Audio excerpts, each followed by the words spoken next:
What is going on, everybody? Happy Thursday. Welcome back to Turf Talk, live here on DSM Media's NFL Turf Talk YouTube channel and DSM Media's Philadelphia Twitter channels. Guys, do yourself a favor, do us a favor the same way we start each and every one of our shows.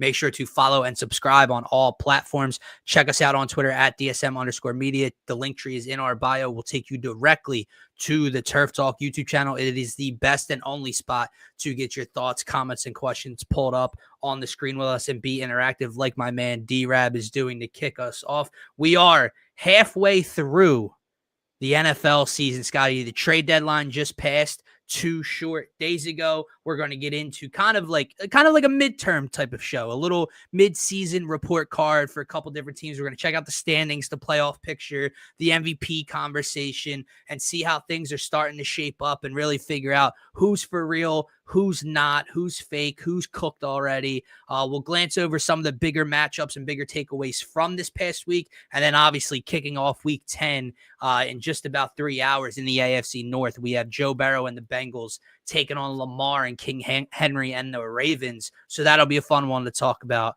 My man, happy Thursday. What's going on? Not much, man. Feeling kind of good today, I guess. Yeah, what Martian said, don't talk Sixers in here, man. It isn't like we're avoiding them, but I guess naturally we have avoided them. We're gonna get to dig into them tomorrow, I'm sure. So that will be fun. But no, I'm happy to be here talking NFL week 9, going into week 10. Obviously, some mid-year review here. See how teams are looking going into the latter part of the season. Different looks at the MVP candidates, different things like that. So it'll be a fun episode nonetheless. Not a ton specifically to get into from week 9. I mean, you had the Lions and the Packers. Outside of that, I mean Atlanta and Dallas, sure. There weren't a ton of marquee matchups this past week, so nothing too much in detail to get into there. But we could take a holistic type of view today, which should be fun. So before we get into, the midterm type of stuff and looking at the playoff picture, et cetera, just to glance over, one of the things catching my eye from week 9 and just the way it's shaped out, man, is the NFC West. Because what took place last week, you had the 49ers on a bye. Obviously, you've been very beat up this year. Christian McCaffrey could be coming back very shortly. Not sure in what capacity, how healthy, those legs will be. But nonetheless, that would be a humongous get, an acquisition for the Niners just past the trade deadline. But you have them sitting, what are they at? 4 wins right now, Scotty, I believe, 4-4. Heading into week number 10, you have the Cardinals who get a humongous win over the Bears. They're 5-4. And then Seattle was that team that we thought if they could just, control their own destiny a bit here while San Fran's beat up, they could continue to get a lead in this division. They lose an overtime game to the Rams. Rams 4-4, Seahawks 4-5. That division is very, very tight. I guess what I want to ask you is not so much who's the winner. I guess as an Eagles fan and recent, the last 2-3 years, recent history here, is that not annoying, but is it concerning when you're looking at it from the San Francisco 49ers point of view?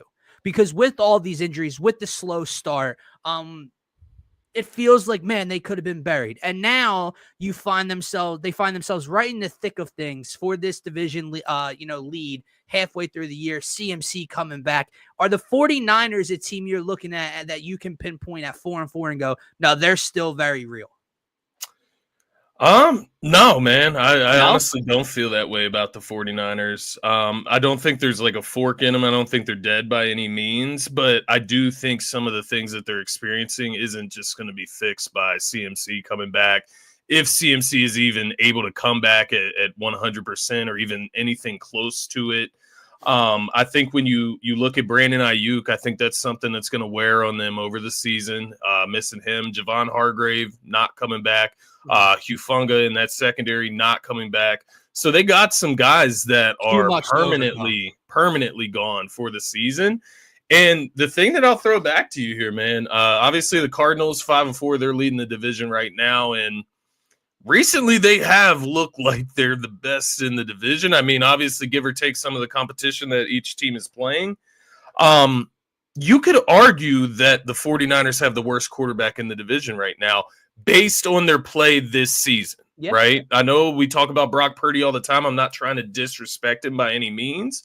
Geno Smith right now is up near the top in passing yards in the entire league right now.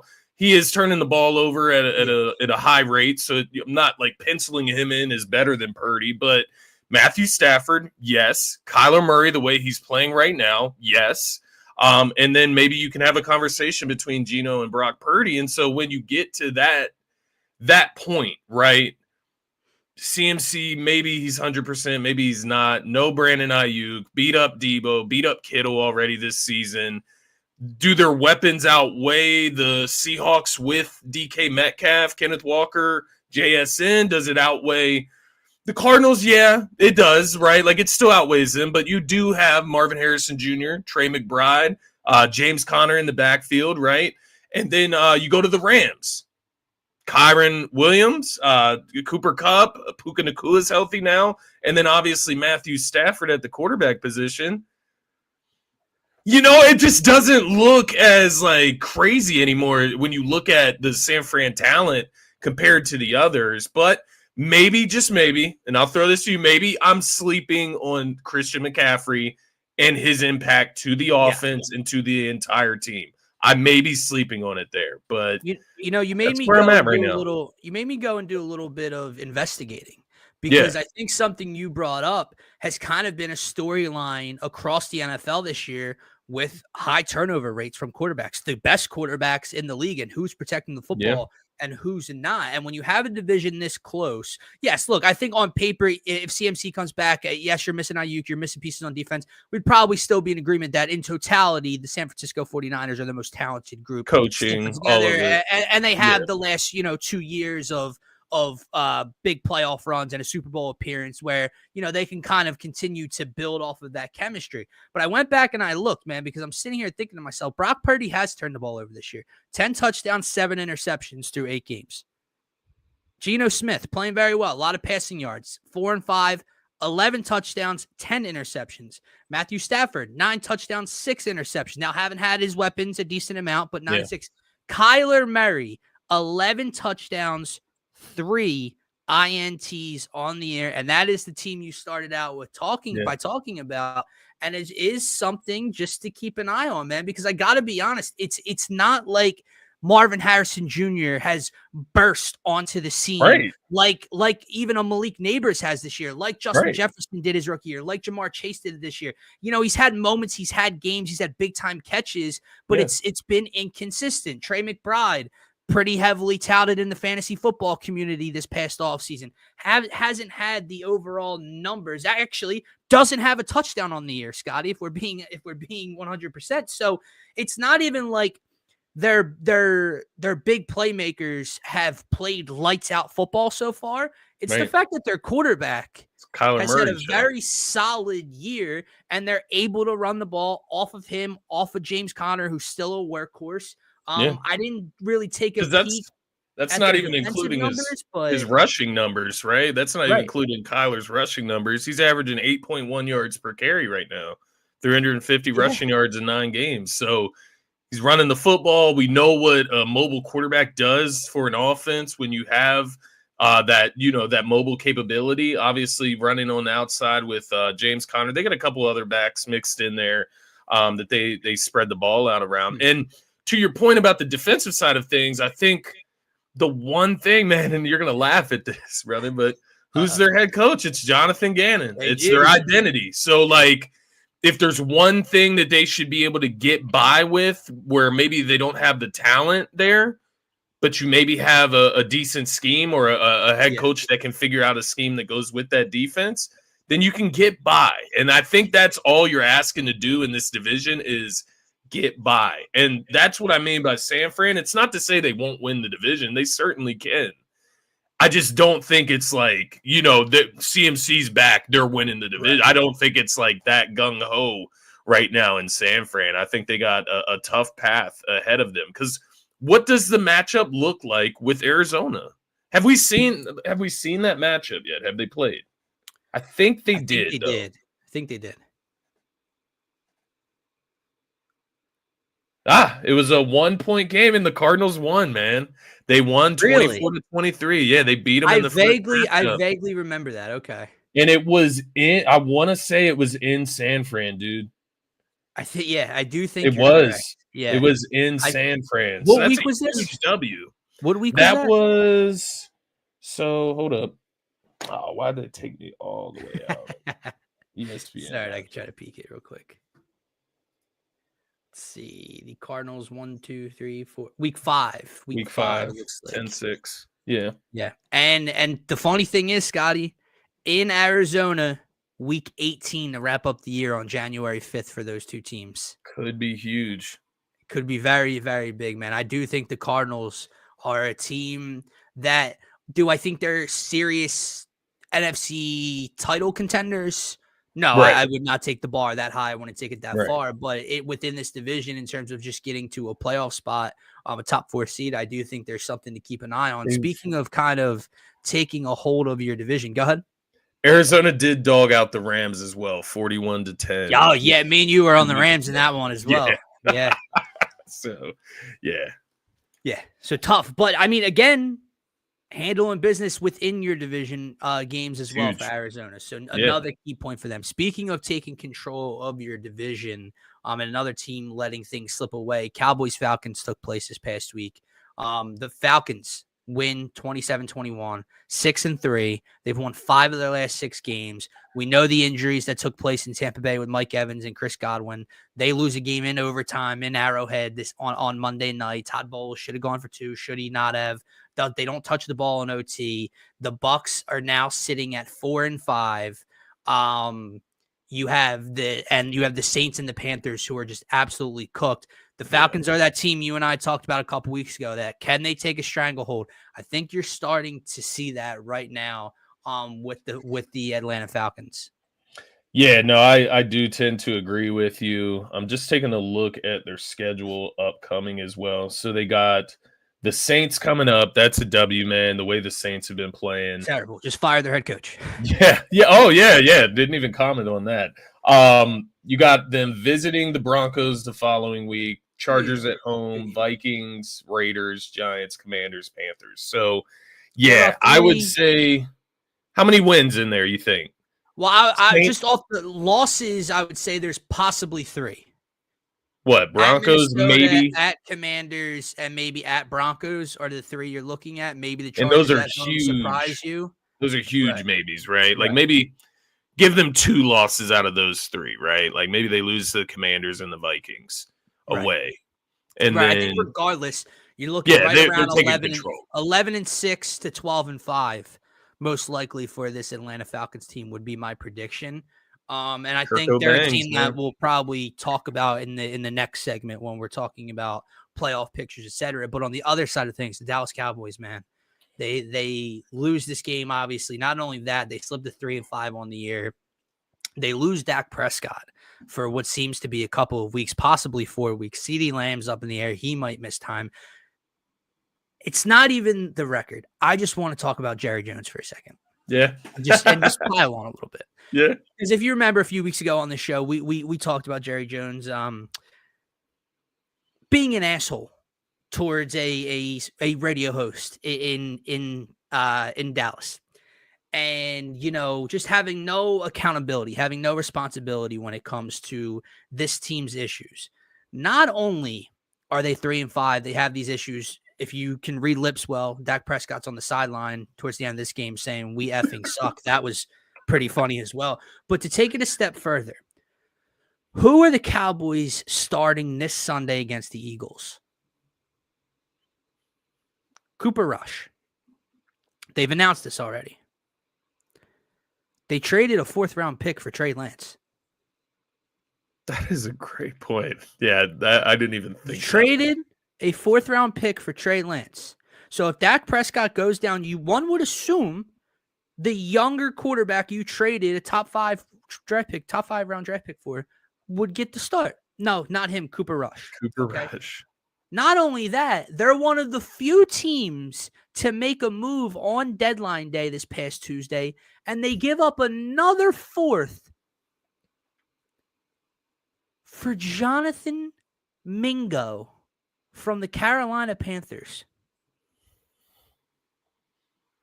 My brother, Amari Cooper, and DeAndre Hopkins.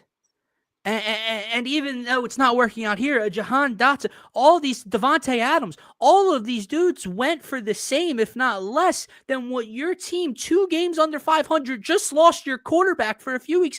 You gave up a 4th-round pick for Jonathan Mingo. Jonathan Mingo. It And is for time what? to hang it up, Jer. They competing this year? Hang Like, it up. what? Give it what are up we to doing? somebody. Let your team become relevant again. Like, do something, man. Trading draft comp for what? After Jonathan what Mingo, you've just watched dude. on the field, like, what are we trading draft comp? You need to cling on to the draft compensation for the future because it's so over, man. It's Look, so you and I over. have had a lot of conversations about draft capital and later round picks. We've talked about 2nd-round picks in the NBA. We've talked about draft comps when it comes to the MLB draft and the farm system, and especially we talk about 6th and 7th rounders in the NFL. Anything 5 and less has value in the National Football League. Don't get me wrong. You can find a diamond in the rough and as a 6th-round pick, an undrafted guy, Brock Purdy, Tom Brady, Mr. Irrelevance, right in the 7th. I get it. But dude, you're trading away 4th-round picks like they're nothing. Yeah. 4th-round pick. And I get it. Like, there are 2 games under 500. I know when you look at it that way, it's like, oh, it's not over for them. But watch them play. I mean, watch them play a football game, news about Dak already came out. You knew you were without your quarterback now. Even with Dak, though. Like, give him Jonathan Mingo. Like, right. Like, come on. Look at this team, dude. That's like, the answer. And also, it's just what we talked about all offseason. You go out and you grab a fucking not even a Kareem Hunt. They would have been better off with Kareem Hunt. Dalvin fucking Cook and Ezekiel Elliott, man. I'm sorry, I don't even know. I wanted, because, I referenced some of the guys that were traded. I don't even know. At the deadline. And just to further this point, just one more good laugh before we move on from this absolutely poverty-run franchise. I mentioned the name Amari Cooper because he was traded to the Bills for, I think, a 4th or 5th rounder. Amari Cooper was a Dallas Cowboy just a few short 2 years ago. Amari Cooper was traded from the Dallas Cowboys. Do you know what he was traded for, Scotty? What's that? A 5th-round pick. So you... And they didn't even need to trade him at the time. They had the money to pay him. Like, they decided to do that. You traded for Jonathan Mingo and gave up more than what you received for Amari freaking Cooper in 2022 from the Cleveland Browns. Oh, my God. And how long before that trade request for Micah Parsons, man? You know it's coming. You know it's coming. That team is going nowhere fast. If I was Dak, for example, I would want out of Dallas, man. Like, I would be done. I'd be done with the problem. He is part of the problem. I agree, but look at what they put around him, man. Like, they have you're part of the reason you're part of the reason you're cash strapped because you wanted the biggest fucking contract ever. It's fair. It's fair, man. It's just when you look at like for example, let's put Jalen Hurts in his boat, for example. Right. You go out and you add Ezekiel Elliott to the backfield. You think we would be satisfied, man? Like Turpin, wide receiver 2, dog. Like we don't even have to clown the Cowboys anymore, man. They clown themselves at this point. It is actually crazy how hype this week is, given the week that it is. I know. It almost feels like a trap. It does. All the build up to it. I will say to Darius's point, I love the middle. I don't care about the first part of this comment. I love the middle part, but I do want to admit if the last part were to happen, we don't even care to have Micah Parsons because no one else is winning. So, let's exclude that last part of that, right there. Because come on, Dallas, don't be that dumb, right? Like, don't be that dumb to send him to fucking Kansas City. They would send Micah to Kansas City. Let's be real. Micah will be the one that goes to Kansas City. I got about 2 more games I'm looking at here, man, before we get into our mid-season stuff.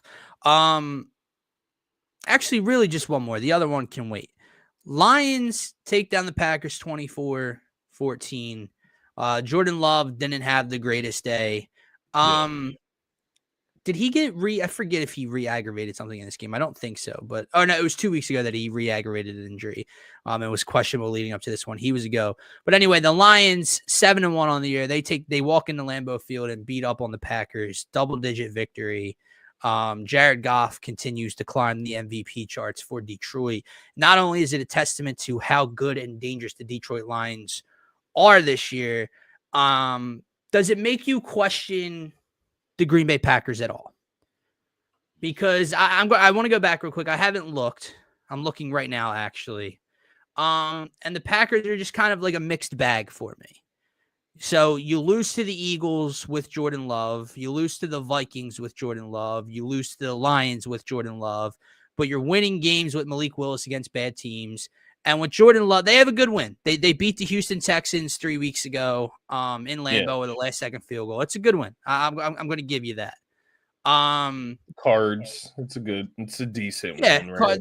They beat the Rams. The Rams didn't have. They did beat them handedly, right? Yeah, give them some credit there. But I don't know what my, I guess, personal ceiling or vision is for Jordan Love and the Packers. Turns the ball over too much. Yeah. And even in this game, it was one interception. Or this week, I mean, what's he at now, man? 15 touchdowns and 10 interceptions. So it's just, again, it's not balanced enough, I guess is my point. And that's the conversation we had when it came to the NFC West is which one of these quarterbacks are going to start playing the best ball at the right time and protecting the football. And I just don't think he is that guy. And reversely, you look across the table at the team that beat them. Let me just take a quick peek here at what Mr. Jared Goff is deciding to do on the goddamn season. Jared Goff, 14 touchdowns, 4 interceptions on the year. Yeah. It's a difference, man. It's a huge difference. Yeah, definitely. And in this game, even, man, we said 1 interception for Jordan Love, but he also had 3 fumbles in this game as well. I knew he turned the ball over, but then I checked the stats and I'm like, oh, maybe he didn't. He lost none of them, so it's technically not a turnover. Yeah, he recovered 2 himself, and then Emmanuel Wilson recovered 1 of them. So maybe I'm just having flashbacks of red zone, like, or something coming across of these plays. I feel like I want to say they started slow in this game because I was actually on the Packers going into this game. Yeah, it was 17-3 at half, with the Lions up. And it was like overall this game for me, Dylan, it was very disappointing from the perspective of the Packers competing this year, because you look at this game, if you're going to compete for the division specifically, you're at home against the Detroit Lions, who only have 1 loss. You kind of need to win this game at home because you're probably going to lose in Detroit. Now, to say that, like they might go to Detroit and win, but ton more pressure going into Detroit against that Detroit team, right? And I just look at it in this situation, and your back's kind of against the wall. I say that lightly, right? This is a 6-2 team going into this game. Back's against the wall, though, from a divisional perspective, going head-to-head with the Lions, and they couldn't even come out of the gates and jump on them. They couldn't come out and get a lead at a certain point in this game. Like, it just didn't feel competitive at all. They didn't even force Jared Goff to like step out of his comfort zone. And so when I see stuff like that, where Jared Goff he threw the ball 22 times, but under 150 yards in this one. So he wasn't having to take risks. If the Lions don't have to take risks against you, you're not going to beat them at the end of the day, because they're going to be able to run the football. And the defense, they added Zadarius Smith. They're going to get back after the quarterback now, right? So yeah, I don't know. It was very deflating from the sense of, the Lions are your direct competition. So, like, let me put it this way. If the Eagles played the Lions and go out and kind of look like that at home in Philadelphia, it's going to pop. It's going to pop our balloon a little bit. It's going to deflate us a little bit. Yeah, I agree. So that's kind of where I'm at with Green Bay, man. It deflated my thoughts on them going forward, for sure. Yeah. No, and it's obviously incredibly tough because you're talking about 7-1 versus 6-3. You're talking Right. about a week 9 game in, I mean, what was that? In the very beginning of November. Things can Yeah, obviously they can change, right? And change. it's It's any colder given out. Sunday. But when you're talking about a barometer like this one was, you had Amon-Ra walking into your crib with a Green Bay sucks hoodie on after I forget who it was that said something about Detroit sucking. So there was a lot of back and forth in this game, obviously. And the Lions went in there and handled business. And I think, honestly, even though we talked about the Packers viewpoint on this one, the biggest story, obviously, is the Lions just continuing to do just about whatever they want to people, man. Like you said, the Yeah, deadline just hit on Tuesday. Darius Smith hasn't suited up for the Lions yet, and they went in and won this game without obviously Aiden Hutchinson because that's who they were looking to replace at the deadline. Obviously, you're never going to get that level of production out of Zadarius Smith, but hey, he's damn sure going to help that defensive front. yeah, They're just doing whatever they want, man. They know what their identity is. They have, if not the best offensive line in football, a top 3 offensive line in football. They run the ball with both of those backs, and they're just such a scary tandem because they are just the perfect 1-2 punch complementary backfield. yeah, David Montgomery's a little bit more physical, hits you north and south. And then you bring in Jahmyr Gibbs, who can just take off on the drop of a dime. He can be used in the passing game. So it's scary. And then the way that yeah, Jared Goff operates this Ben Johnson system, Sam Laporta is a top 5 tight end in the game. Amon-Ra St. Brown. Jameson Williams, is he back from suspension yet? I'm not even sure. They should be are just within a the next 2 very, weeks. very, very scary offense that is methodical, knows what they want to do. You know what they want to do, and you just can't stop it. So it's good. They're going to be the team I continue to keep my eye on. Who's their For one loss the this rest year? of the year. They lost to Tampa Bay all the way back in like week 2. Tampa Bay, Yeah, they which did.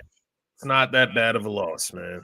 When Tampa No, Bay's especially fully not at that time, and it was a great win for Tampa Bay. I do yeah, just want to throw out there, look, and again, I'm not discrediting the Lions. I've said this for the last 3 weeks to you. I think they're the best team in the NFC. They're playing the best ball, and I think they are going to compete for a Super Bowl this year. With that said, week 1, they were healthy. You beat the Rams. You went into Minnesota, won a close game. You beat them when they were playing well, undefeated, and you just beat the Packers in that fashion. But there's something in the back of your mind that says, what does Detroit look like, especially in crunch time, against like the upper echelon? Because we just haven't seen that version of them yeah, last year. Even in the playoffs, they get to the NFC Championship game and they lose to the Niners, who were just that step above them, right? Like, yeah, what does Detroit look like? They play the Bills in a few weeks down the stretch, man. They go to at San Fran in week 17. What do they look yeah. like against the upper echelon? This week's a very nice test for them as well. In Houston, Sunday Night Football could be a great game. Houston However, needs a win. no Yeah, Stephon Diggs, no Nico Collins. It's not that test that I'm really looking for. And they're not going to get it until they play the Bills. But I just am interested to see how they play one of, the best quarterbacks in the world and one of the best teams in the world and see them in that spotlight. So, something to keep an eye on when it comes to the Detroit Lions. yeah. Anything else you're looking at from week 9 before we move on? Just taking a look across the board here. I mean, Chicago gets blown out by Arizona. Just more kudos. Kick them to the curb, man. Yeah, Eberflus, more kudos to no. Arizona. Honestly, handled them. Baltimore handled Denver, so that was a good bounce back W. Buffalo, close win. Excuse me, against Miami. That was a good W. Kind of puts the I don't want to say puts the fork in Miami, but definitely creates some separation. I don't think that Miami's going to be able to catch up to. Aside from that, man, everything else went kind of according to schedule. On par. Yeah. Washington Commanders take care of business against New York. The Texans and Jets. I didn't get to talk to you about that one. That was Thursday a pretty Night Football. Yes. Yeah. For Houston, and it feels like. What are your thoughts? Talk to me. All I have to really say is just of course they did. Right. And who do the Jets play this week? They'll reel you back in. It's someone pretty. It's another team that they could beat. Oh, it's at the Cardinals. at the Cardinals. So Yeah. that's another interesting game coming up this week for Yeah. the New York Jets. But I mean, if we're it's being hard to honest, gauge them. I know we just talked up the Cardinals. If we're being honest, the Jets should win the game They should. Is it in Meadowlands? in Arizona, In 4:25 start time. Arizona. Yeah, yeah. Same time as our Interesting. Eagles Cowboys game, so that kind of sucks. But True. um, Jets should maybe win though. maybe we'll be up by so much it won't matter. But just of course, right? Just when you think stick a fork in them, they'll reel you in for a week. The line was Yeah. so weird. The game was so weird. By the way, I had to throw this PSA out there because you and I talked about this at the barbershop. I didn't even get to talk to you about this yet. The kid on Thursday night that scored the end around for the Jets. Well, scored the end around for the Jets. I just want to know, not just from Thought he him, did. not just from rookies. Deshaun Jackson did it. We know it all too well, way back. The issue is for this kid on Thursday night, you're not Deshaun Jackson, so you might have a little bit more of an issue. I want to understand what the idea is. What is the rush to get the football out of your hands? Even Scotty, if he didn't drop it before, even if he drops it right at the goal line, they review it. The ball's on top of the goal line. He drops it. Good touchdown. What is the point? Well, like why? What is the need to drop the ball by your wayside as you get to the pylon? Why? It makes no goddamn sense, I dude. don't understand it, Especially man. if you're him, the rookie. It would have been. I'm assuming it would have been his first touchdown in his end. But I would have held on to that ball for the rest of the night. I would have ran it to the crowd. I would have ran to the sideline. And now you won't touch it again. Nakobe Dean ended the game against Jacksonville with an interception. He still had the ball in his hands in the locker room with his helmet off and his cleats coming off and everything. I would not I don't understand what the rush is. Yeah, maybe they black out. Maybe they just don't. I don't know, dude. Like, They black God out. damn. A little teenage girl. Yeah. I don't get it either, man. But that game was just very it was almost very typical. Like you could almost see it coming in a sense, right? Like the Texans have been just a little underwhelming all season, and now it feels like it's really Jets coming win you could think of, man. into I will fruition. throw out there. They scored 21 points. They scored 3 touchdowns. True to Garrett Wilson on both ridiculous one-handed catches. The other ices the game on a 3rd or 4th and long to Devontae Adams. Finally, they get their first touchdown back together in New York. Yeah. That's the vision, right? That's 13 points against the Texans. Their defense played well. They forced some turnovers, and your big play guys make plays. That's kind of the vision for this team. And if they can get Breece Hall going, they have all the talent in what they do. They're very talented on paper, man. Yeah, it's just that offensive line. That their offensive line is a little sketchy if they go, especially if they go up against a deadly pass rush with Aaron Rodgers. Right. But like you said, the talent is there, especially on the outside. Getting Breece going, like Darius said in the comments there. Can the defense find their identity again? Because that's how you get back into the playoff picture. Is if that defense can start holding teams under 15 points, stuff like that, like you saw against Houston, that's when you're going to see them rolling on all cylinders. Because the offense has been, it's been up and down, but it's been kind of up. Like they get points on the board. It's just been that defense has been very disappointing at times and very inconsistent. Right, and Rodgers has had very inopportunistic turnovers. That's so a good again, point. the theme of the show has been quarterbacks protecting the ball and balance. Yep, he didn't do it the first couple, half of this year. So we'll see, man. Let's get into our kind of mid-season. Just look here. Let's take a look at the standings, the playoff picture, how things are shaping out, what the MVP combo is looking like, because the trade deadline did just pass. And things are starting to get interesting, man. I think the team at the top that we're going to start with, and when I said I had 2 more games to talk about and I limited it to just the Packers and Lions, that's because I was going to go to Monday night. And I just want to talk about the Kansas City Chiefs for a second because I just want to know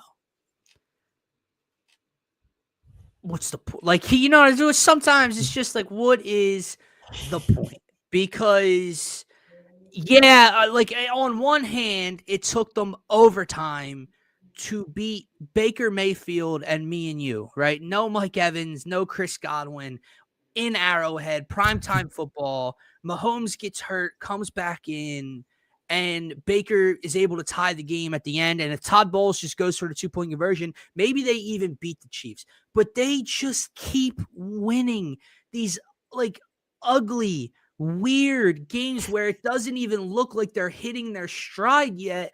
But the problem is, even though this game was weird and ugly, Patrick Mahomes was fucking phenomenal. And I don't know what D-Hop's going to bring to the table. Oh, 8 for 86, 2 tutties. Kelsey, 14 receptions on 16 targets for 100 yards. Kareem Hunt runs for over 105. And it's just like, man, is it like what's the they're not even losing now, man. The games, the moments they should lose, they're not. Hopkins is looking really solid. Apparently, they're going to get Hollywood Brown back by the playoffs. I don't know. Like they're just it's so frustrating. It is frustrating to say the least. I was just going back looking at their schedule.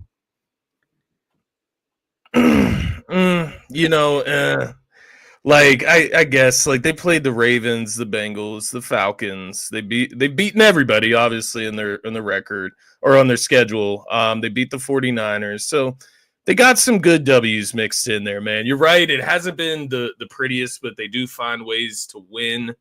And yeah, the thieves of joy, man, because I'm rooting for them I'm rooting against them in every single week that comes by, man. I'm at that point now too. Like like I don't mind it normally. Want them to lose, man. And here's the thing, to Darius's point, look, we've seen this with last year's Eagles team. We've seen this with the Cardinals a few years back when they were like 10-1, 11-1 or something.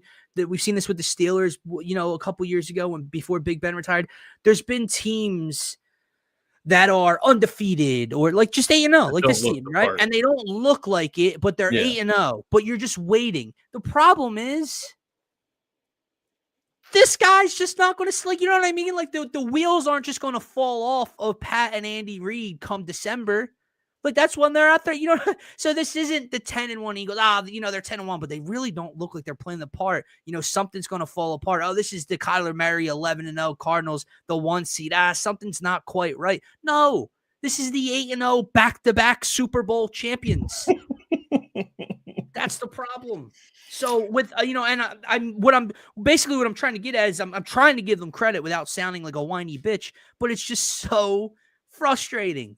Yeah, I hate them, man. I hate them, and I'll be basically rocking that navy blue and orange this weekend for them Broncos. That is an awkward game for them. It's in Kansas City, so I don't know about them actually losing, but 7.5 point spread is interesting after the Broncos just kind of got they got waxed by the Baltimore Ravens. So do they bounce back or do they kind of continue that trend? But after that, they had the Buffalo. You got a Broncos fan. That's going to be appreciate it, man. That's going to be the real matchup for them, going to Buffalo and taking on the Bills. Right. They got the Texans and the Steelers outside of their division, but yeah. Hopefully the Bills can get them out of there so they don't go undefeated or some shit, man. So let's do this, man, because I know we got to get out of here within the 20-minute spot, and we have the Ravens Bengals game to look into a little bit. So let's do a little something with this midseason talk. Okay, let's go real or not, cooked or not cooked or not, but real or not. All right, let's look through this playoff picture. So the Kansas City Chiefs, like we both agree and know the answers there. The Buffalo Bills, 7-2. 2 seed in the AFC, real or not?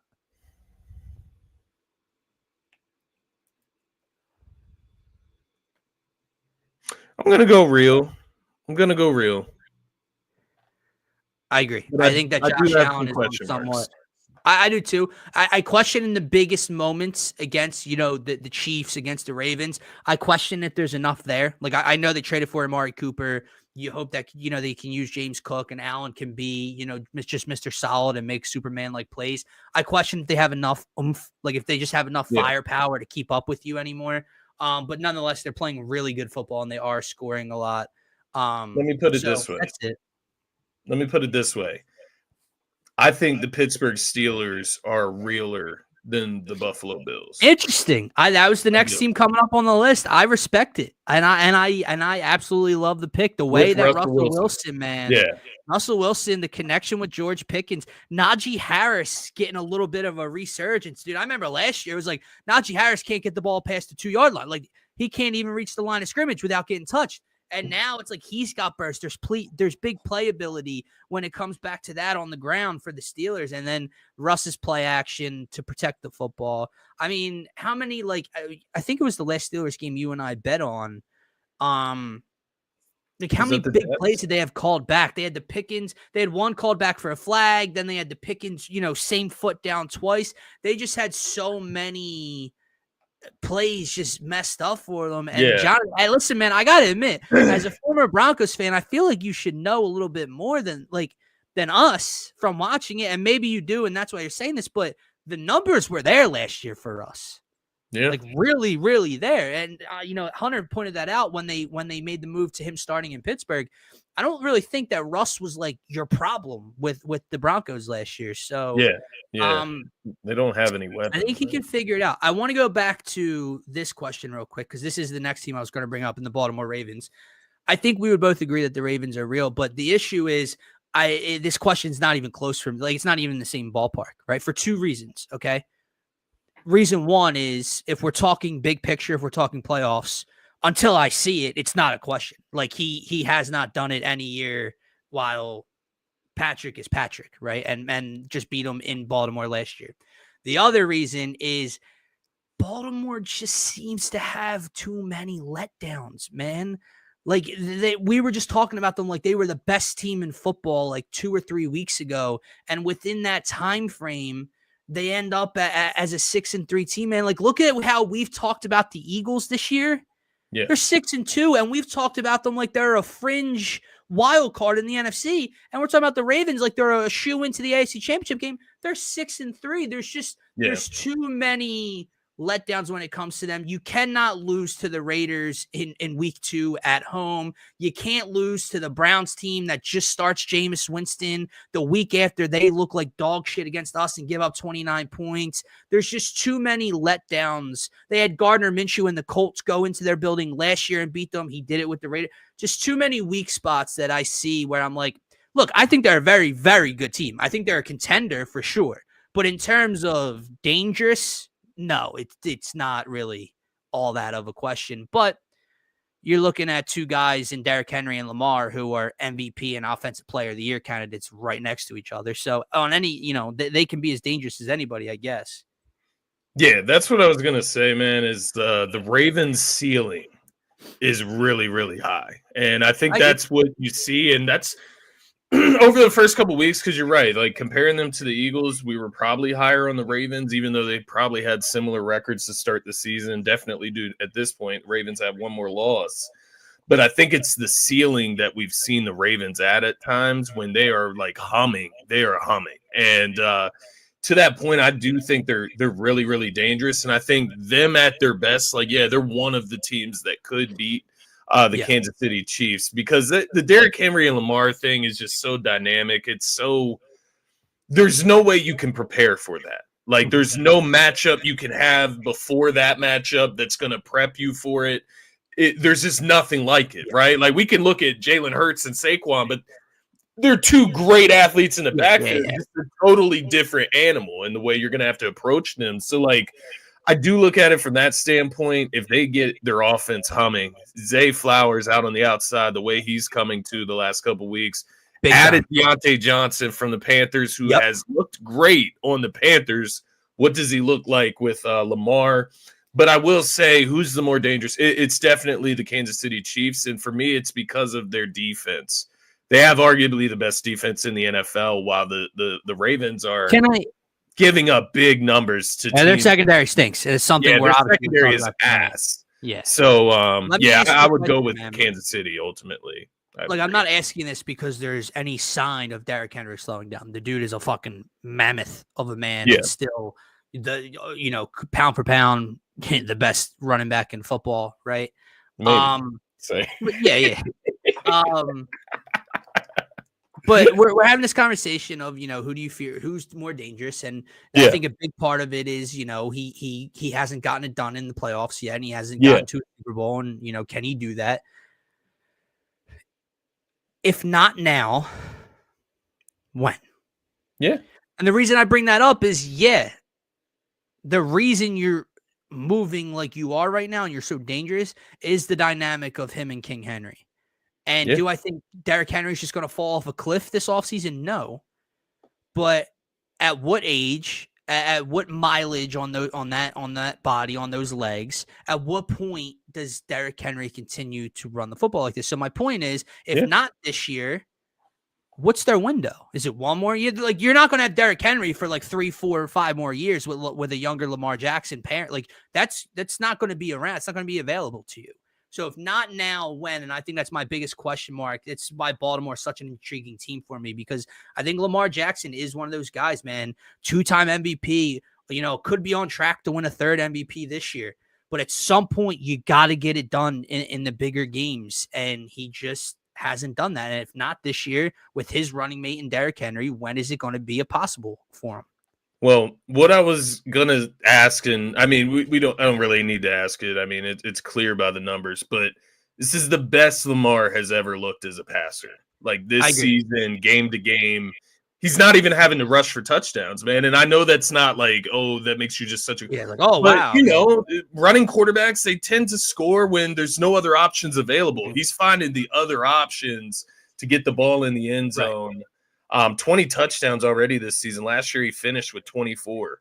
The most he's had was 36 back in 2019. So we'll see where he finishes ultimately, but looks really, really great as a I agree. passer. I think No, that and, is and, and I think a I think that's difference, another but progression we have to in see it. the career of Lamar Jackson, and 20 TDs to 2 picks. Like, yeah, it's going to put him on pace for another MVP. Do Yeah. you know what that means to me if you don't even reach the AFC Championship game this year? Yeah. That's what that means to me. So I have to see, and that's not to say the rest of this year is just moot for like, oh, who cares what they do in the regular season because I need to see in the postseason. No, you take a look at what he's doing and the resume he's building, but then come that time, week to week, I have to see him go out there and look this way. Look, if they don't get to the AFC Championship game, but Lamar, it's because Josh Allen throws for 350 against that secondary and Lamar has 3 touchdowns and no turnovers and 300 total yards. No, I'm not going to sit here and tell you Lamar Jackson couldn't get the job done. Just like it's not on Josh Allen in Arrowhead a few years ago when they couldn't get the job done against the Kansas City Chiefs. But he has to play to that level. Now, Yeah. one more team, and it kind of ties in tonight's game a little bit that I want to ask you about. Not real or not. I'm not really talking about can they win a Super Bowl. The Bengals, though, started off very, very poorly, very, very slow. Then they get a little bit of a resurgence. Then we head to Cincinnati and we meet them. And they don't look good. And we handle business. But now they handle business against a bad team. My point to all of this is they are 4-5. They are a game and a half. Well, they're a game out of a playoff spot and a game and a half out of the 6th seed in the AFC. Joe Burrow, Jamar Chase, T. Higgins, like that's all you need week to week. Is there any positivity you see towards the Bengals making a playoff run? Because if you are a team, let's say the Buffalo Bills or the Pittsburgh Steelers or the Houston Texans, whoever is going to be that 2 seed, you want to see Joe Burrow come into town in that first playoff in that first round? Yeah, man. I'm not in on the Bengals, man. All It right. feels bad to say it. They just haven't beat anybody. They haven't beat anyone. I Every think good that's team fair. that they've played against, they've They lost lost. to. T. Higgins is continuously beat up. They Hurt. did nothing to replace Joe Mixon. Zach Moss just went on the IR. Chase Brown, he's played solid, right? But is he RB1? Like let's be honest. The defense isn't what it's been the last couple of years either. And so, like, when I look at them specifically, obviously we'll see them up against Baltimore tonight. I think this is a big game, obviously, for the Bengals. But Pittsburgh, like, are the Bengals better than Pittsburgh? Like, could the Bengals beat Pittsburgh? They could. Like, I don't mean it like that, but like, who am I taking in that game, man? I'm going to Right. take the for sure defense that I think is going to hold things down. So I think I would lean Pittsburgh in a matchup like that. But I mean, when you look at the rest of the AFC, to like be fair, Bengals Jets or Bengals Broncos, Bengals Chargers, Bengals Texans. I mean, the Texans don't look that hot. They'll get Nico Collins back at some point, but yeah, I guess from that point, like, do I think they're real? No. Do I think they don't make the playoffs? I'm not 100% sure there. I think they could. So Yeah. yeah, I'm out on them as contenders, but I yeah, agree. as a Let me ask playoff you a question. pair, yeah, I guess so. They're 4-5, have had a lot of issues this year. Chargers 5-3. Which team you like better?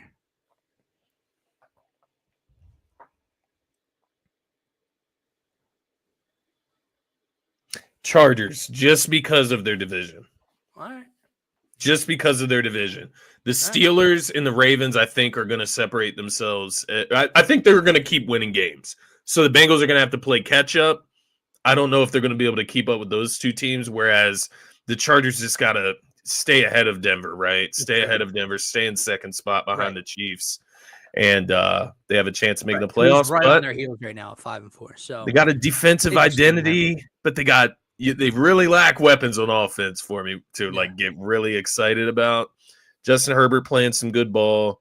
Harbaugh, there obviously has been discussions. Justin Herbert, man, another quarterback that needs something to put on the resume, that needs some positivity this year, because he is one of the most critiqued quarterbacks when you argue talent versus accomplishments. And obviously, doesn't have the help or the weapons that a Joe Burrow has or a CJ Stroud has healthy, right? Or anything like that. But they're running the football well. They do. They do. And former Ravens backfield too. Yeah. Justin Herbert, 10 touchdowns, 1 interception so far this year, 65% completion percentage, leading receiver Ladd McConkey. So yeah.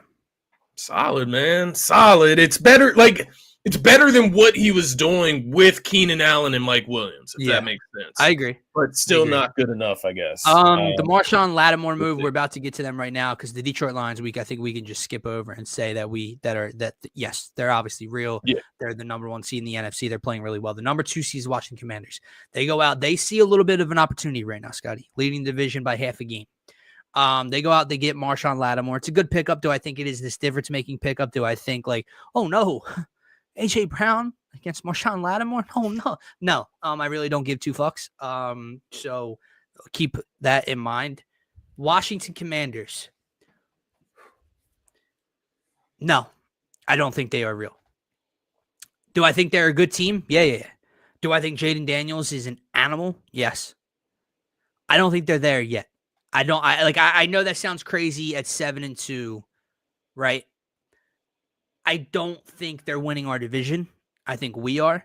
I think that puts them in a wild card road game to start the playoffs with a inexperienced rookie quarterback, no matter how great he's playing in the regular season. And I think if he has to come to Philadelphia, or if he has to go see the Lions at some point, or if he has to go see the Vikings or something, I don't think they're going to win that game. I don't know how I view all of their success and their names on paper, because they've been good, man. But let me run this to you real quick. They lost by 17 week 1 to the Buccaneers, and they lost by 7 to the Ravens, which good for you on the road. You stayed in it with the Baltimore Ravens. Their wins are the New York Giants twice, the Carolina Panthers, the Chicago Bears off of a Hail Mary stupid-ass play by Tyreek Stevenson, the Cleveland Browns, Cardinals, great win, and then Bengals, road win, started Bengals 0-3. That's their resume so far. So when we're talking real or not real, super, but, NFC title game type of contender, I mean, what are you bringing me? And when I say I don't know what to make of their talent, like, yeah, against those teams, you're able to run the ball. I'm not fucking scared of Brian Robinson Jr. and an Austin Eckler backfield. I'm not. I'm not. Jaden Daniels at legs give a different ability to it. I'm not scared of that backfield, dude. So Terry McLaurin obviously being elevated. He's been waiting to have a quarterback like Jaden Daniels, obviously all his career. But you get past Terry McLaurin. We're talking about an aging Zach Ertz. We're talking about Noah Brown. We're talking about Olamide Zaccheaus. Like, it just, I don't think they are going to be seen in the NFC Championship game or anywhere near it. So, yeah, that's where I'm at on Washington. May sound like a hater, but the only thing I'll say in response, because like I'm not like super high on Washington. But the only thing I'll say in response is that everything you said about the Commanders could be said about the Eagles as well. Like, the Eagles have not played against anyone. They have not beat anyone. Right. The Packers week 1, right? But the Cardinals, right. where we at? Like, do you know what I mean? Who have the Eagles really beaten? But I'm not. There's a short history. There with this core, with this quarterback, with this head coach, there's a Super Bowl appearance 2 years ago. There is also a big disastrous finish last year.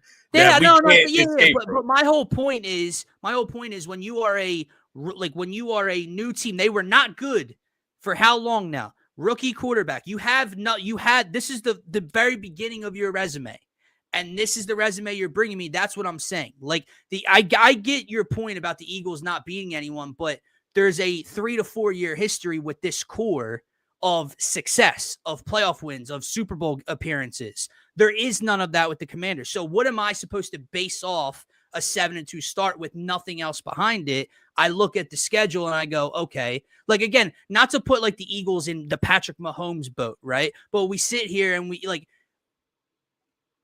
there's the history there. Like, even if they don't look good or they're starting off slow, there's the history. You can't compare what's a team out in the AFC, like the Texans last year with a rookie CJ Stroud. It was a very good year. I think that is very comparable to the Washington Commanders. I think they're a playoff team. I think they get there. Maybe they win a wild card game. That is it. There is no going further than that. Like, I guess the way I'm looking at it is like, what team other than Detroit in the NFC can't they beat? Like, maybe the Eagles you throw out, like, we can give the Eagles that grace. I'm not going to say there, but like Atlanta, I'm not going to say they can beat Atlanta. They can't, but I wouldn't pick them against any of those teams. Interesting. Like, I'm not saying that they cannot beat those teams, but if they play Green Bay, I'm not picking the Commanders to beat Green Bay, especially if it's in Lambeau Field the way that it could set up. If they have to play the Eagles, the Lions, if they have to go to Minnesota and play Brian Flores defense, I don't think they're going and solving that puzzle. Man, I don't know. There's just something about a dynamic quarterback in the way he changes offenses, and Jaden Daniels, I think, is like that special talent. Oh, I think it's very annoying. It's very annoying, but he very much has like that it factor, and I think we've seen it like late in games as well. The playmaking ability, he makes plays that just other guys just can't make. And so, like, when you look at it from that perspective, like a dynamic offense, he does have a wide receiver one. Whatever it's worth, like, Brian Robinson does run the ball hard. Like, I'm not a huge fan of their backfield by any means. But they do have Dan Quinn, who has the defense playing solid, right? He's a defensive-minded head coach. The next 2 weeks for the Washington Commanders are going to tell us a lot. They play the Steelers this week coming up, and then they play the Eagles the very next week in Philadelphia. And I think it's going to tell us a lot about the Commanders, but where I'm at with them is that they've proven themselves more to me than some of these other teams in the NFC is kind of where I'm at. Maybe.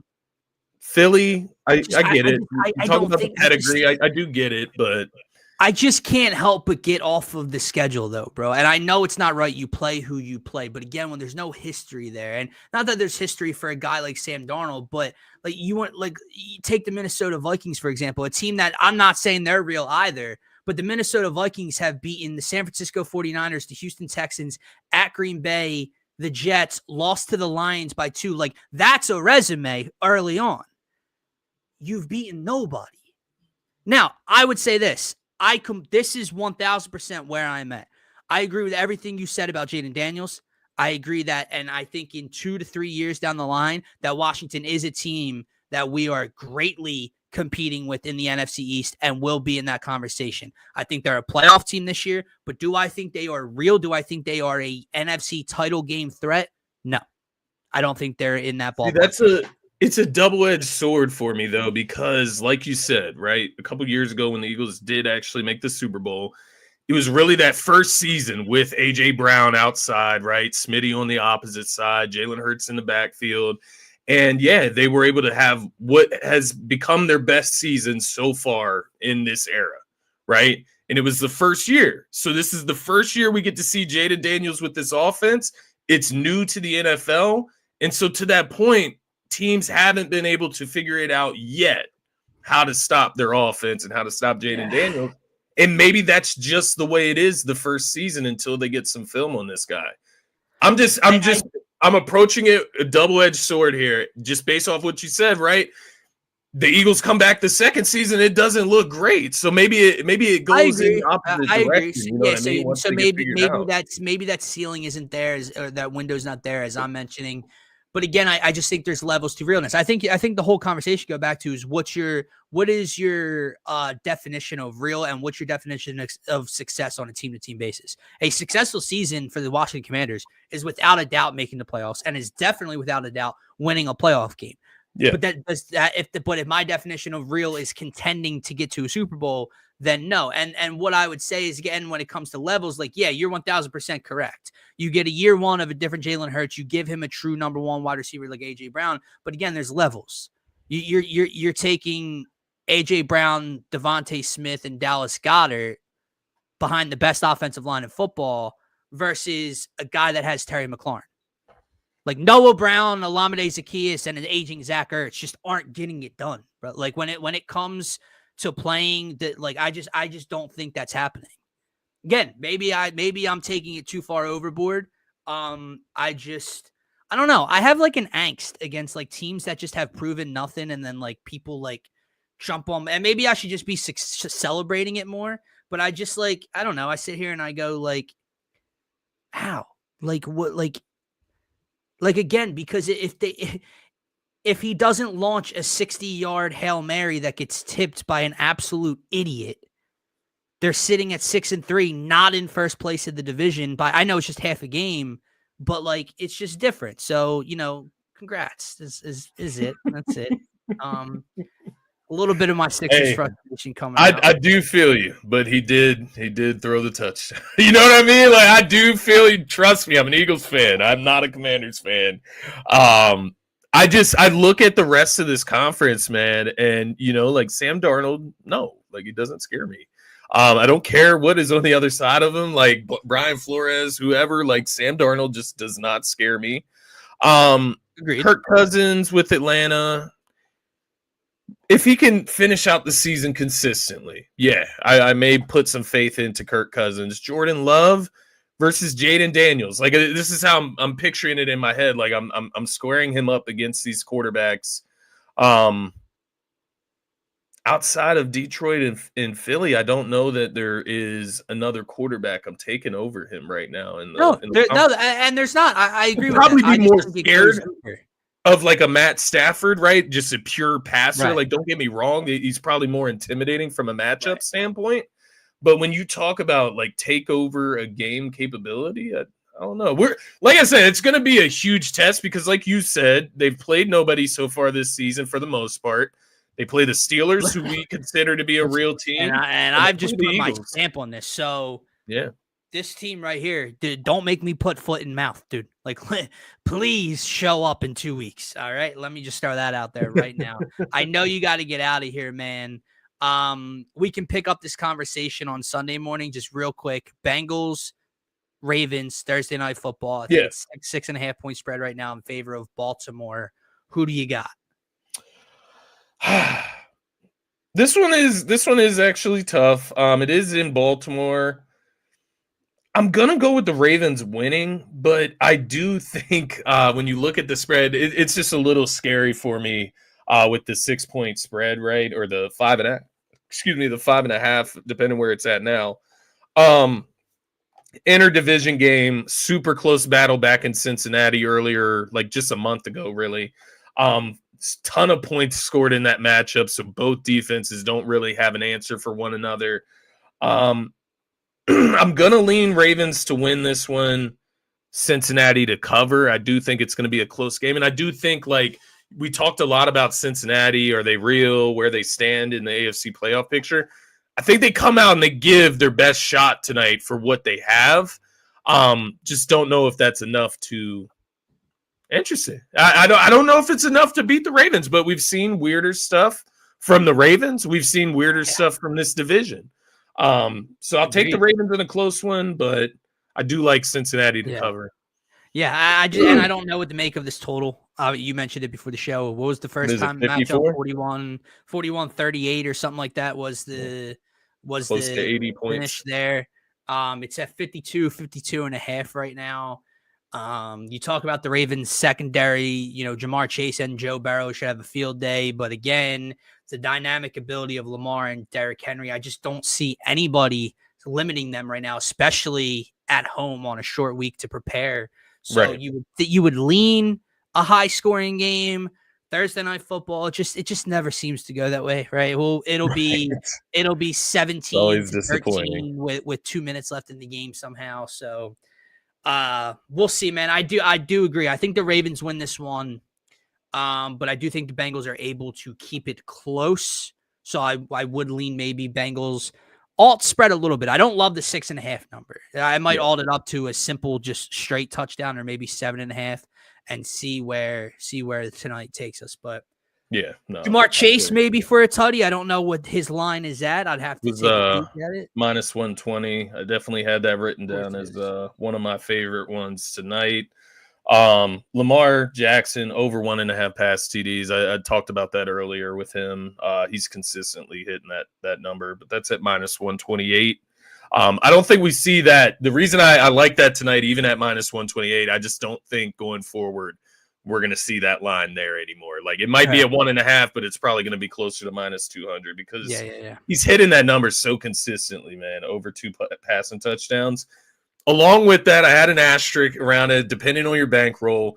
I do like the Lamar Jackson tutty as well, just to kind of balance yourself out. Now, that can kill you sometimes, but I think in this game where we saw them score 41 in the last matchup, even if they don't score that much, he could still hit both in one game. But you get the Lamar tutty at plus 190 the last time I saw it, so it's interesting, right? The Henry tutty has zero juice. The receivers are hard to gauge, like who's really gonna get in the end zone, right? I like Lamar props tonight. I like the Chase tutty, and I do like the Cincinnati spread altered a bit there. I'm with you, brother. Guys, with that said, follow us on Twitter, follow us on all social media platforms, and subscribe to the YouTube channel. Do we have a Nick Nurse problem with the 76ers? Tune in tomorrow afternoon. The real question, Martian. We're going to get into that. We're going to get into that tomorrow, man. The Sixers, 1-6 to start the year. Joel Embiid scheduled to make his debut on Tuesday night. We're going to talk about it. We're going to talk about that. We're going to talk about the Eagles and Cowboys. We're going to talk about a lot more. But subscribe to the NFL Turf Talk channel. Subscribe to the DSM Philly channel. Subscribe to the DSM Scotty Talks NBA channel. It's where we've divided up all our content, so you don't have to search through for each and every podcast that you're looking for. For myself, for Scotty, peace out, everybody, and we'll be talking to you guys tomorrow. Peace. See y'all tomorrow.